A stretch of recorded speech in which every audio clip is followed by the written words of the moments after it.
नमस्कार, स्वागत है आप सभी का न्यूज प्लस पर। मैं हूं पंकज और आप मेरे साथ देख रहे हैं आपका शहर और आपकी खबर। आपका शहर आपकी खबर वो प्रोग्राम है जिसमें हम दिखाते हैं आपके शहर से जुड़ी हुई खबरें और उन खबरों की डिटेल।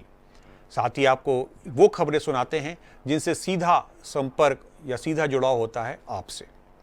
आपका शहर आपकी खबर में सबसे पहले हम चलेंगे जम्मू कश्मीर, जहां पर अमरनाथ यात्रा पिछली 11 जुलाई से शुरू हो चुकी है। यहां बालटाल में अमरनाथ यात्रियों पर मौसम का कहर टूट पड़ा है। भूस्खलन से कई अमरनाथ यात्री घायल हुए हैं।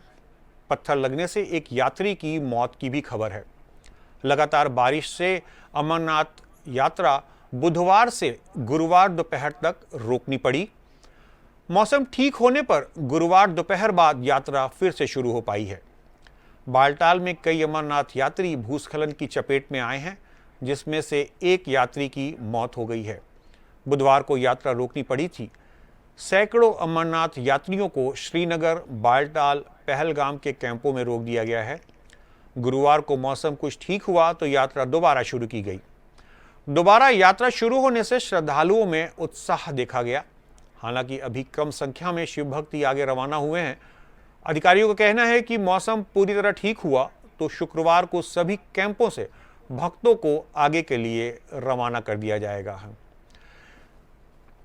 इस खबर पर पूरी घटनाक्रम जानने के लिए आपको ले चलते हैं अपने न्यूज प्लस संवाददाता फिरदौस के पास, जो जम्मू कश्मीर से बताएंगे आपको पूरा हाल।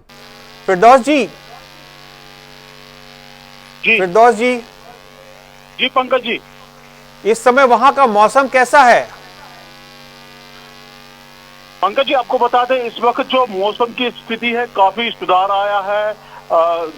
जो दोपहर के बाद महकमे मौसमियात ने प्रेडिक्शन दी थी कि लगातार इन 3-4 दिनों से जो है बारिश का सिलसिला न थमने का नाम ले रहा था। ज्यादातर पहाड़ी इलाकों में बहुत ज्यादा तेज बारिश हो रही थी, जिसके चलते जो अमरनाथ यात्रा को 2 दिन के लिए रोक दिया गया था, होल्ड पे रखा गया था। मगर जो कल शाम को तकरीबन 4-4:30 के करीब जो सैलाब की सूरत में वहां पर भूस्खलन आया था, उसमें जो है 3 को जख्मी हो गए थे और एक जो है पत्थर लगने की वजह से, जो भूस्खलन की वजह से नहीं हुआ है, उसको ऊपर से पत्थर आ गया था। पहाड़ी एरिया है, जैसे आपको वीडियो में देख सकते हैं कि बहुत हिली एरिया है ये। तो पत्थर गिरने की वजह से उसके सर में चोट लग गई थी और वो मौके पे ही मौत की आगोश में सो गया। और जो जख्मी हुए थे भूस्खलन की वजह से, उनको तुरंत रेस्क्यू किया गया और जो उनको नजदीकी अस्पताल जो बेस कैंप बालतल में है, उनको वहां पहुंचाया गया और उनका ट्रीटमेंट अच्छी तरह से किया गया। और जो फंसे हुए यात्री थे उनको जो है बेस कैंप बालतल सुरक्षित जगह पर पहुंचाया गया और जो है लंगर में उनको रखा गया। जी पंकज जी। फिरदौस, अभी मौसम का क्या हाल है वहां पर? अब क्या यात्रा सुचारू रूप से चल रही है? जी पंकज जी आपको बता दूं, अभी तो मौसम फिलहाल तो ठीक है, मगर BRO बॉर्डर रोड ऑर्गेनाइजेशन जो है रास्ता साफ करने में लगी हुई है। जब तक वो हरी झंडी नहीं दिखाएंगे तब तक यात्रा नहीं हो जाएगी। आशंका जताई जा रही है कि कल से जो है यात्रा फिर से अपनी सामान्य रूप में आ जाएगी। जी पंकज जी।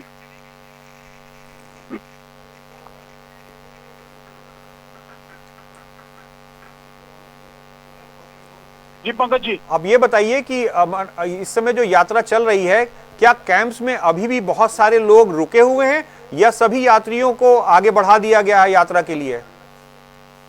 पंकज जी आपको बता दूं कि अभी जो यात्रा है, यात्रा को रोक दिया गया है, क्योंकि जो आपको मैंने पहले ही बताया कि हिली एरिया है, पहाड़ रास्ता भी बहुत अच्छा है, मगर भूस्खलन की वजह से जो बीकन के अधिकारी है वो रोड खोलने में कल रात से ही लगे हुए हैं। जो यात्री को सुरक्षित जगह पर पहुंचाया गया है, तब तक हरी झंडी नहीं दिखाई जाएगी जब तक वो रास्ता क्लियर ना हो जाए। क्योंकि अक्सर व बेशतर देखा जाता है, आपको शायद याद होगा, पिछले साल तकरीबन 2 सालों से लगातार यही भूस्खलन की वजह से जो बेस कैंप में लंगर लगते थे उनको भी 5 किलोमीटर नीचे कर दिया गया, ताकि कोई ऐसी घटना ना हो जाए जिसकी वजह से यात्रियों को कोई परेशानी का सामना करना पड़े। जी पंकज जी। फिरदौस, अभी मौसम विभाग की कोई फोरकास्ट है? क्या कहा है उन्होंने मौसम के लिए, आने वाले समय के लिए? मौसम आज से क्लियर होने की संभावना है, जबकि हो भी गया है। और जो अमरनाथ यात्रा बालतल बेस कैंप है या पहलगाम की, इस बार जो आपको पहले दर्शकों को बता दें कि इस बार सबसे ज्यादा यात्रा की संख्या जो है बालतल की साइड से गई है और पहलगाम की साइड से बहुत ही कम किया गया है, क्योंकि सिक्योरिटी रीजन की वजह से इस बार जो है पहलगाम की तरफ से कम यात्रा गई और बालतल से ज्यादा गई है। और मौसम की जो आप बात कर रहे हो, मौसम इस वक्त बहुत ही अच्छा खुशगवार निकला है और शायद आशंका जताई जा रही है कि शायद कल से जो है यात्रा को फिर से रवाना किया जाएगा। जी पंकज जी। चलिए फिरदौस, आप पूरी नजर बनाए रखिएगा पूरी यात्रा पर। आगे जैसे ही जरूरत पड़ेगी आपसे फिर संपर्क करेंगे, आप हमें अपना वहां का विवरण दीजिएगा। आपका शहर आपकी खबर में अब चलते हैं दूसरी बड़ी खबर पर। उत्तर प्रदेश में जहां धर्मांतरण के सरगना छांगुर बाबा पर ताबड़तोड़ कार्रवाई जारी है, वहीं गुरुवार सुबह ईडी ने छांगुर बाबा के 14 ठिकानों पर छापे मारे। मुंबई से लेकर बलरामपुर तक ईडी की कार्रवाई अभी भी जारी है। ईडी छांगुर बाबा को विदेशी फंडिंग और हवाला से मिले करोड़ों रुपयों की जांच कर रही है। छांगुर बाबा को मुस्लिम देशों से 500 करोड़ से अधिक की फंडिंग का अनुमान लगाया जा रहा है। उसके शारजाह, दुबई और यूएई में भी 5 बैंक खाते मिले हैं। इस बीच एटीएस ने उसकी एक लाल डायरी का भी खुलासा किया है। उसके गुप्त रूप से यह डायरी मिली है जिसमें कई नेताओं के भी नाम हैं। वह इन नेताओं को लगातार पैसे देता था और ये नेता उसे संरक्षण देते थे। यह भी जानकारी मिली है कि छांगुर बाबा राजनीति में भी पैठ बना रहा था। एटीएस एक बार फिर छांगुर और उसकी दोस्त नसरीन को रिमांड पर ले सकती है और राज उगलवाने के लिए एटीएस उसका नॉर्को और पॉलीग्राफ टेस्ट कराने की भी तैयारी में है। पूरी कार्रवाई के बारे में हमारे लखनऊ से संवाददाता शरफुद्दीन हमारे साथ जुड़ चुके हैं। शरफुद्दीन, ईडी की कार्रवाई क्या अभी भी चल रही है? जब आपको बता दें, जिस तरह से उत्तर प्रदेश के अंदर कार्रवाई की बात कही जाए तो जो है योगी आदित्यनाथ ने खास करके छांगुर बाबा पर नजर रखने के लिए कहा गया है। फिलहाल जो है ईडी की बात करें, चाहे सीबीआई की बात करें, चाहे एटीएस की बात करें, तीनों को जो है हाई अलर्ट पर जारी कर दिया है कि जिस तरह की भी कोई खबर नजर आती है तो उस पर जो है छांगुर बाबा पर जो कार्रवाई की जाए, उनको जो है कहीं ना कहीं हिरासत में लेकर और भी पूछताछ की जाए। फिलहाल कोर्ट से इन्होंने मांगी थी, इन्होंने जो है उनकी रिमांड मांगी थी, कोर्ट ने भी रिमांड नहीं दिया। फिलहाल ईडी ने जो है ईडी ने जो छापेमारी करी है उसमें कहीं ना कहीं 14 जगह छापेमारी करने के बाद कुछ ऐसे सुराग निकल के सामने आए हैं जिसको लेकर के जो है ईडी भी दंग रह गई है, जिसमें काफी जो है नेताओं का नाम भी है, काले के पैसा भी सामने नजर आया। बहुत बड़ी रकम जो है सामने नजर आई है, जिसमें 500 करोड़ की बात कही जाती है कि इसमें कहीं ना कहीं नेताओं का भी हाथ शामिल पाया जाता है। फिलहाल अभी ये कहा गया जिसमें जो औरतें जो लड़कियां हैं वो पकड़ी जाएंगी तो आगे चल के अभी खुलासा हो सकता है। फिलहाल ईडी ने जो है रामपुर में छापा मारा। छापा मारने के बाद उनको इस बात का अंदाजा लगा कि बॉम्बे में भी है कि कहीं ना कहीं जो है इसमें लिंक जोड़ा जा रहा है। उसमें ये भी कहा जा रहा है कि वहां भी लोग कहीं ना कहीं इसमें शामिल हो सकते हैं। और जब ईडी ने वहां छापा मारा तो शरफुद्दीन, मैं रोकना चाहूंगा, मैं ये पूछ रहा हूं कि ये जो लाल डायरी मिली है, इनकी कोई गुप्त डायरी मिली है, इसके बारे में कोई सूचना है क्या आपके पास? हम आपको बता दें, लाल डायरी जो मिली है उसमें काफी जो है चीजें सामने नजर आई हैं, जिसमें जो है कुछ ऐसे जो है तथ्य नजर आए हैं जिसमें जो है कुछ फिल्मी एक्टरों के भी नाम उसमें शामिल आप आए हैं और जिसमें बहुत चीजें ऐसी जो पुराने नेता हैं, जो कुछ ऐसे नेता हैं जिसमें दुनिया से जा चुके हैं और कुछ ऐसे नेता हैं जो अभी मौजूद भी हैं। हम किसी पार्टी का नाम पर्टिकुलर नहीं ले पाएंगे क्योंकि जो है अभी तक इस बात का खुलासा नहीं हुआ किस पार्टी के हैं और कौन से नेता वो शामिल है इसमें। फिलहाल हम बात का अंदाजा लगा दे रहे कि इसमें एक बहुत बड़ा एक जो सरगना है, जो छांगुर बाबा जो है जो लड़कियों का भी व्यापार करते थे, उस तरह का जो मामला सामने नजर आया उसको लेकर के कहीं ना कहीं शिकंजा जो कसा है योगी आदित्यनाथ जो शिकंजा कसा है उसमें कहीं ना कहीं झांगुर बाबा एक बुरी तरह से शिकंजे में फंस चुके हैं, और उसमें कहीं ना कहीं इस बात का भी अंदाजा लगा जा सकता है। और सूत्रों के भी हवाले ये बात समझ में आई है कि जिस तरह से लोग वहाँ पे उनके साथ उठते बैठते थे, तो कोई छोटी मोटी हस्तियां नहीं थी, वो बहुत बड़ी हस्ती थी। जो एक नग बेचने वाला और जो अंगूठी बेचने वाला आज जो है करोड़ों का जो है संपत्ति का मालिक बताया जा रहा है, और करोड़ों की संपत्ति उनके पास से बरामद भी हुई है। फिलहाल उत्तर प्रदेश के जो शरफुद्दीन, ऐसा भी आपने खबर बताई है कि ये आने वाले समय में राजनीति में जाने की कोशिश कर रहे थे, इसमें क्या सत्यता है? अच्छा सवाल है, और ये बात हकीकत है कि वो राजनीति के अंदर वो कहा नहीं गया है कि दो लोग आजकल के दौर में जो मुजरिम है और जो बहुत बड़े जो है मुजरिमों का जो सरगना बनाया जाता है, वो कहीं ना कहीं राजनीति में जुड़ते हैं और उसके बाद अपनी अपनी बैट बनाते हैं। बैट बनाने के बाद बड़े लोगों के ऊपर जो है उन पर शिकंजा कसने की कोशिश करते हैं। हर आदमी जो है मुजरिमों के बाद जो है अभी कहा नहीं जा सकता, और ये कहना भी बहुत बड़ी बात होगी कि जो है जिस तरह से उत्तर प्रदेश के अंदर जो राजनीति के अंदर दाखिल होते हैं उसके बाद जो है वो कहीं ना कहीं अपनी जो उनके ऊपर जो आरोप लगे होते हैं उसको कहीं ना कहीं छुपाने की कोशिश करते हैं। कहा नहीं जाता है कि सफेद जो वर्दी होती है, मगर उसमें उसके पीछे जो चेहरे होते हैं वो कहीं ना कहीं बहुत काले नजर आते हैं। मगर जो चेहरा अपना आईना जो होता है, आईने की तरह दिखाया जाता है, उसके बाद उनको जब आईना खुद ही देखते हैं तो उसमें ये डर लग जाता है कि ये चेहरा मेरा कितना खतरनाक है। फिलहाल उसी तरह झांगुर बाबा का बिल्कुल ठीक कहा शरफुद्दीन, जहाँ पे सफेदी कुछ ज्यादा होती है वहां पर पीछे कुछ न कुछ काला जरूर होता है। आप इस खबर पर बने रहिएगा, आगे भी हम आपसे जानकारी लेते रहेंगे। फिलहाल बहुत बहुत धन्यवाद आपको। अब चलते हैं तीसरी खबर की ओर, जो कि पटना से आई है, जहां बदमाशों ने फिल्मी स्टाइल में अस्पताल में घुसकर एक गैंगस्टर को गोली मारकर उसकी हत्या कर दी। 5 युवकों ने भीड़ भाड़ वाले इलाके में स्थित पारस हॉस्पिटल में घुसकर ताबड़तोड़ गोलियां चलाईं, जिसमें गैंगस्टर चंदन की मौत हो गई। हालांकि चंदन पर भी हत्या के कई गंभीर मुकदमे चल रहे हैं। अधिकारियों ने बताया कि चंदन को बेऊर जेल से इलाज के लिए पैरोल पर अस्पताल लाया गया और उसकी हत्या गैंग वॉर में हुई है। पटना की बात करें तो पिछले 10 दिनों में 3 कारोबारियों, वकील, नर्स और भाजपा नेता की हत्या के बाद अब ये गैंगवार भी सामने आया है।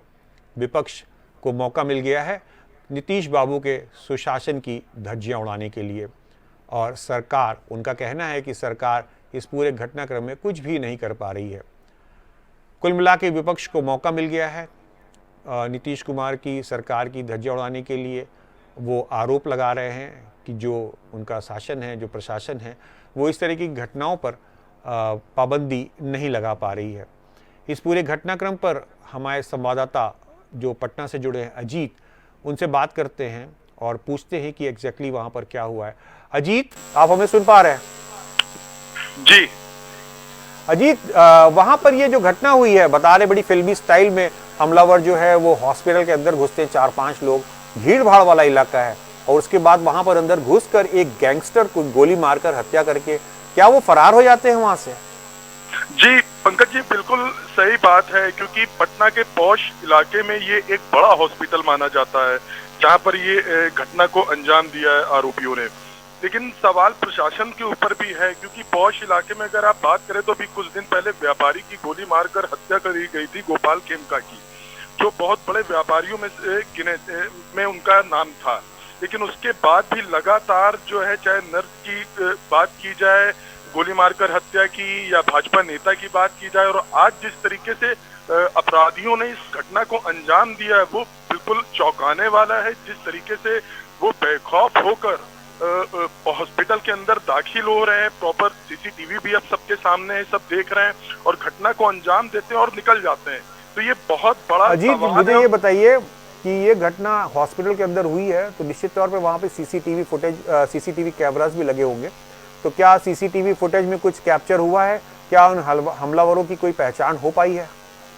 प्रशासन की तरफ से ये दावा तो किया जा रहा है कि आरोपी की पहचान कर ली गई है, लेकिन अभी स्पष्ट तौर पर प्रशासन ने इस बात को नहीं रखा है, क्योंकि जिस तरह से घटना को अंजाम दिया गया तो देखकर ही बताया जा सकता है कि वो बिल्कुल हार्डकोर क्रिमिनल थे, और जिसकी हत्या की गई है वो भी क्रिमिनल ही था। उसे जेल से जो है वो इलाज के लिए हॉस्पिटल में लाया गया था, और ये गैंग वॉर के ही चलते ये हत्या हुई है। ये तो बिल्कुल स्पष्ट है, क्योंकि जो आरोपी, जो मृतक है जिसका मर्डर हुआ है, उसके ऊपर भी कई आपराधिक मामले, संगीन मामले दर्ज हैं।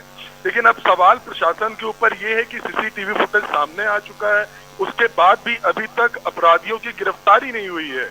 और बड़ा सवाल ये भी है कि वो जिस पॉश एरिया में ये हॉस्पिटल है वहां पर घुसकर घटना को अंजाम देते हैं, तो अस्पताल प्रशासन क्या कर रहा था और उसके बाद जो अस्पताल की सिक्योरिटी है वो क्या कर रही थी। उसके अलावा जो पुलिस प्रशासन है, जो सुरक्षा की एक बड़ी जिम्मेदारी होती है, ये सब जानते हैं पंकज जी की चुनाव का माहौल है और चुनाव में विपक्ष तो हमला करेगा ही, लेकिन ये बहुत गंभीर सवाल है कि नीतीश सरकार में इस तरह से जो घटनाएं हो रही हैं, उसने ये तो बात स्पष्ट कर दिया है कि जो पुराने जंगल राज की हम बात करते थे वो कहीं ना कहीं अब स्पष्ट तौर पर दिख रहा है। अजीत, ये तो कुल मिला के एक गैंगवार का मसला हो गया जिसमें दो गैंगों के बीच में लड़ाई हो रही है।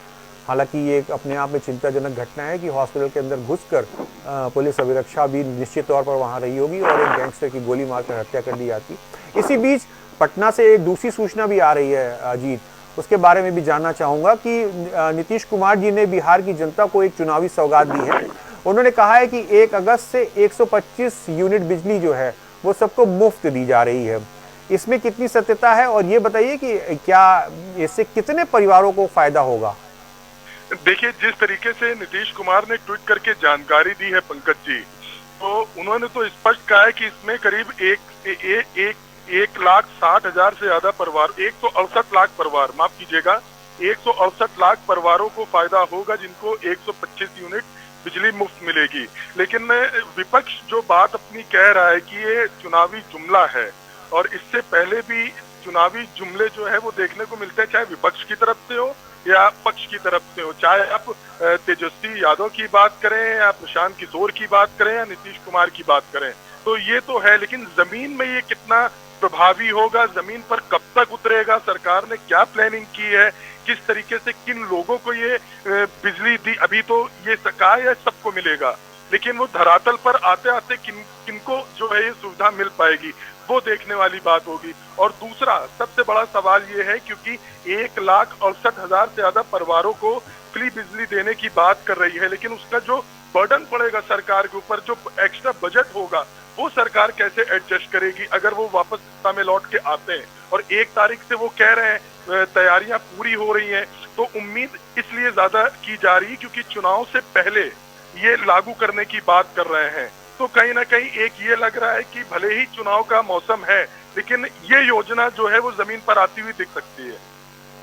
चलिए, ये चुनाव आने वाला है तो इस तरीके की बातें जो हैं वो हमें सुनने को मिलेंगी और इस तरीके के वायदे, चाहे सत्ता पक्ष हो चाहे विपक्ष हो, दोनों तरफ से इस तरीके की अभी और वायदे हमें सुनने को मिलेंगे। आप बने रहिएगा खबर पर, हम आपसे अपडेट लेते रहेंगे। तो ये थी खबर पटना से, जहां पर एक गैंगस्टर को गोली मारकर हॉस्पिटल के अंदर उसकी हत्या कर दी गई। वहीं पटना से एक छोटी सी खबर और भी थी कि सीएम नीतीश कुमार जी ने 125 यूनिट बिजली आने वाले समय में लोगों को फ्री बांटने की बात कही है बिहार में। बिहार में चुनाव आने वाले हैं, सब जानते हैं। आने वाले समय में देखेंगे कि इन चुनावी जो घोषणाएं हैं उसमें क्या रिजल्ट्स आते हैं। अब बात करेंगे उत्तर प्रदेश के कानपुर से। कानपुर में डीएम और सीएमओ के बीच में एक लंबा विवाद चला था, जिसके बारे में हम सब लोग अवगत हैं। उसी मामले में अब जो है उत्तर प्रदेश सरकार को बिल्कुल बैकफुट पर आना पड़ गया है।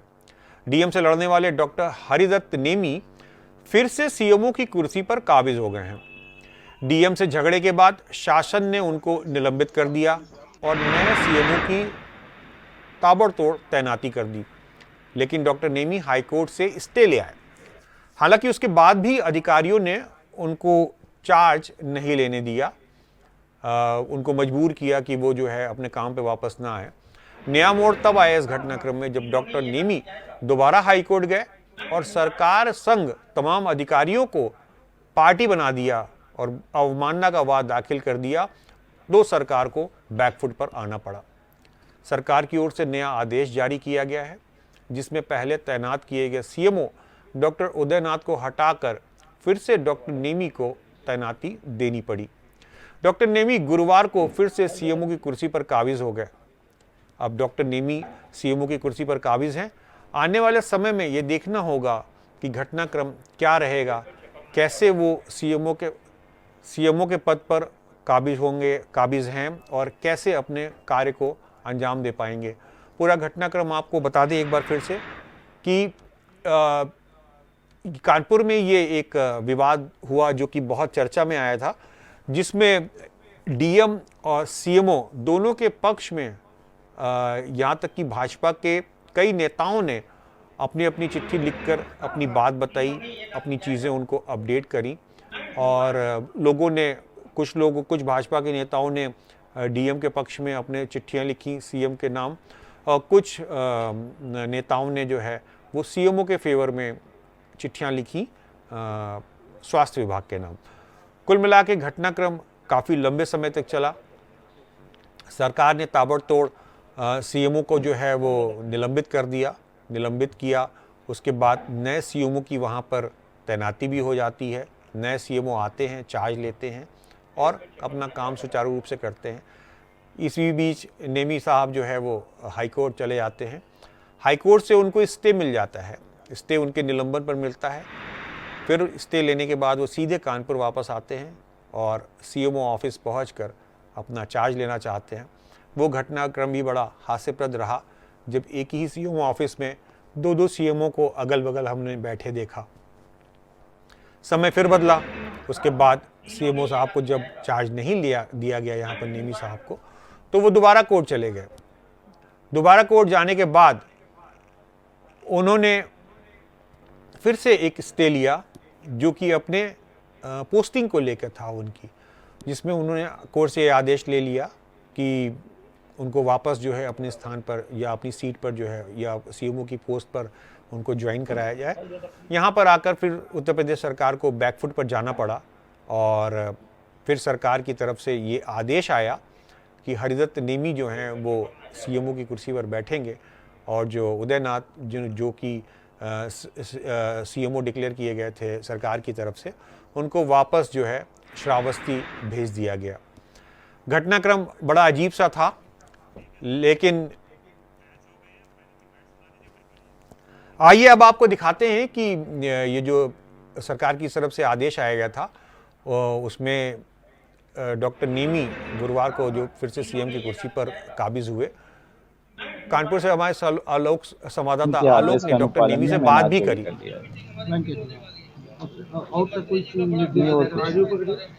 और नो नहीं वो कुछ नहीं जैसे पूर्व सीएमओ के द्वारा जो कार्य किए गए थे उसको कैसे देखेंगे? No comments. उनका आदेश माने रहेंगे? नहीं अभी कोई कमेंट्स नहीं। सर सीएम साहब से आपका विवाद भी चल रहा था, उस पे भी क्या कुछ कैसे नहीं कोई कमेंट्स नहीं।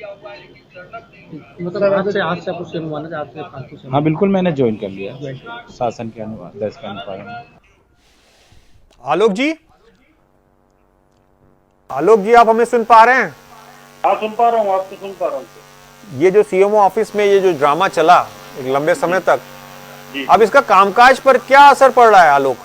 सर देखिए, ये जो बेसिकली जो ये झगड़ा था ये न्यायपालिका और कार्यपालिका के बीच में था, लेकिन इसमें पिस रही है जनता, जिसका कोई दोष नहीं है। जनता जिसकी जो योजना है, किसी को आयुष्मान कार्ड बनवाना है, किसी को किसी योजना का लाभ लेना है, लेकिन ये निर्धारित ही नहीं हो पा रहा था पिछले करीब 1 माह से कि सीएमओ कौन है, कौन काम करेगा। यहाँ तक कि जो लोग अपने ज्ञापन वगैरह भी देने आ रहे थे वो लोग भी कंफ्यूज थे कि किसको देना है। तो ये एक बड़ी प्रॉब्लम बन के आई है, लेकिन अब लगता है कि डॉक्टर हरिदत्त नेमी के फुल चार्ज लेने के बाद समस्याओं का अंत हो जाएगा। आलोक आपने हरिदत्त नेमी जी से बात करी है, आने वाले समय के लिए उन्होंने कुछ बताया आपको कि क्या कार्य प्रणाली रहेगी? क्योंकि उत्तर प्रदेश सरकार के खिलाफ जाकर उन्होंने ये स्टे ऑर्डर लिया है, तो आपको क्या लगता है कि आने वाले समय में कुछ कार्य प्रणाली में कुछ परिवर्तन होगा या उनको काम करने में कुछ दिक्कतों का सामना करना पड़ेगा? देखिए, एक कार्यपालिका और एक स्वास्थ्य सेवाओं के बीच का जो गैप होता है, गैप तो नो डाउट चरमराया हुआ है। इसको सामंजस्य स्थापित करने के लिए बहुत मशक्कत करनी पड़ेगी डॉक्टर हरिदत्त नेमी को, और उतनी ही मशक्कत करनी पड़ेगी जिला प्रशासन को, क्योंकि दोनों एक दूसरे के पार्ट हैं। स्वास्थ्य विभाग के ऊपर अभी एक आदेश ये भी था कि स्वास्थ्य विभाग का जो सबसे बड़ा अधिकारी होता है वो सीएमओ होता है, और आपातकाल की स्थिति में तब ये होना चाहिए कि जिलाधिकारी का इंटरफेरेंस स्वास्थ्य विभाग में हो। लेकिन ये कड़ाई, ये क्या उसका कारण रहा, ये तो आने वाला वक्त बताएगा, क्योंकि अभी मामला कोर्ट में विचाराधीन है और चीजें अभी अंडर जुरिसडिक्शन है। तो इसका क्या रिजल्ट होगा ये तो आने वाला समय बताएगा। चलिए आलोक, इस खबर पर नजर बनाए रखिएगा और सीएमओ साहब के ऑफिस में देखते रहिएगा कि क्या कार्य हो रहे हैं, क्या जनता के कार्य हो रहे हैं या अभी भी आपस की लड़ाई या द्वंद्व में चीजें प्रभावित हो रही हैं। आपस की लड़ाई ये जनता पर भारी पड़ रही है सर, इसका जनता पर भारी पड़ रही। कहीं ना कहीं जब प्रशासन इस तरीके की काम करेगा तो जनता को कहीं ना कहीं खामियाजा उठाना पड़ता है, निश्चित तौर पर उठाना पड़ता है। Thank you Alok, thank you very much. तो आज आपने देखा किस तरीके से 4 शहरों की खबरें हमने आपके सामने प्रस्तुत करी और उसके डिटेल आपको दिखाए। आपका शहर आपकी खबर में आज के लिए बस इतना ही। आप देखते रहिए न्यूज़ प्लस। नमस्कार।